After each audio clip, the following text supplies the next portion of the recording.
In a galaxy not so far away, but still somehow ignored by most Star Wars fans, exists Lethal Alliance, an original story-driven action game developed exclusively for handhelds, releasing on PSP and DS in 2006.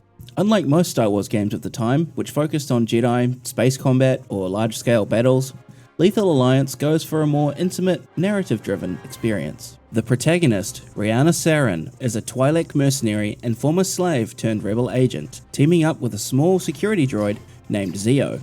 Together they embark on a mission to disrupt the Empire's secret projects, including, you guessed it, the construction of the Death Star. Now, if you're anything like me, you probably went into this game with no expectations, and yet one thing instantly elevates it on my personal ranking. Kyle Katarn is in the story. That's right, everyone's favourite Legends era Jedi turned mercenary makes an appearance, which alone boosts my interest. I've said it before and I'll say it again, Kyle Katarn deserves to be canon. Lucasfilm needs to make it happen.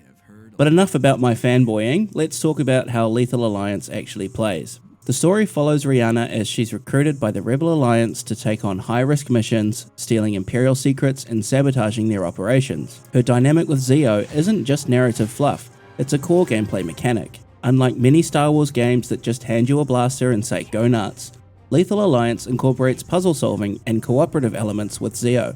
Rianna is more of a rogue than a soldier, so she relies on stealth, speed and acrobatics to get through missions. The game has a mix of combat, platforming and puzzle solving that feels reminiscent of older action-adventure games like Tomb Raider, except with a Star Wars twist. Of course, there are plenty of moments where you have to clear rooms of enemies, but this isn't a typical cover-based shooter. Instead, the combat encourages movement, dodging and using Zeeo for assists, which gives the game a unique identity among Star Wars titles. Speaking of Zeeo, this little droid isn't just a sidekick, he's essential.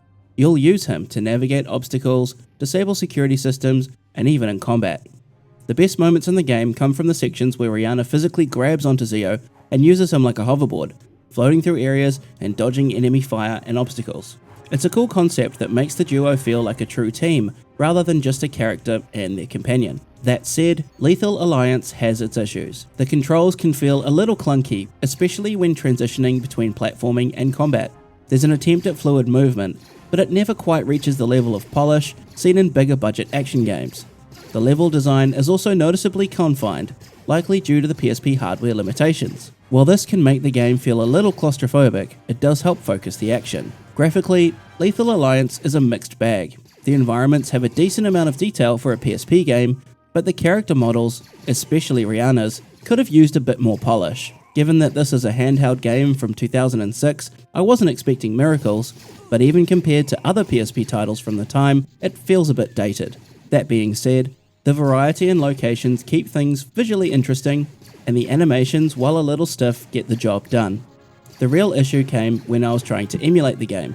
Now, if you're planning to play this game on PPSSPP, there are a few things you need to know.